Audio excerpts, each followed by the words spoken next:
হুট করেই ঝরঝরে আলু ভাজি আর রুটি খেতে মন চেয়েছে, তাই সকালে ঘুম থেকে উঠে আম্মুকে বললাম যে আলু ভাজি আর রুটি করতে।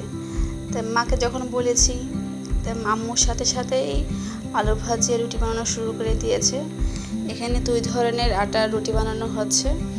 লাল আটার রুটি আপনার ভাইয়া খায় আর সাদা আটার রুটি আমরা খাবো। আমার আম্মু রুটি বানাচ্ছে আর আমার মেয়ে তৈয়বা ওর নতুন হামু হাঁটা শিখে সারা ঘর হামু হেঁটে বেড়াচ্ছে। আম্মু রুটি বানানো হয়ে গিয়েছে, আমি এখন রুটিগুলো ছেঁকে নিব।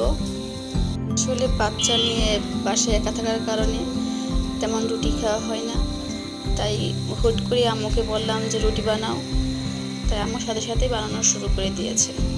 রুটি ভাজা শেষ করে বাবুর জন্য আমি সকালের নাস্তায় আপেল সিদ্ধ আর গাজর সিদ্ধ বসিয়ে দিয়েছিলাম। বাবু তো ছোটো মানুষ, এখনও তেমন ভারী খাবার খেতে পারে না, তাই ওকে আমি এখন হালকা খাবার দিচ্ছি।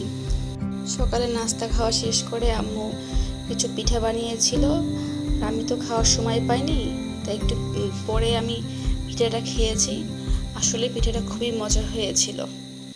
আর এই যে আমার দুটো বেবি, ওরা দেখেন ওর মামা ওদের একটা ওড়নার পাড়ে নিয়ে সারা ঘর ঘুরে বেড়াচ্ছে, ওরা খুব আনন্দ পাচ্ছে। আসলে এটা ওদের শৈশব।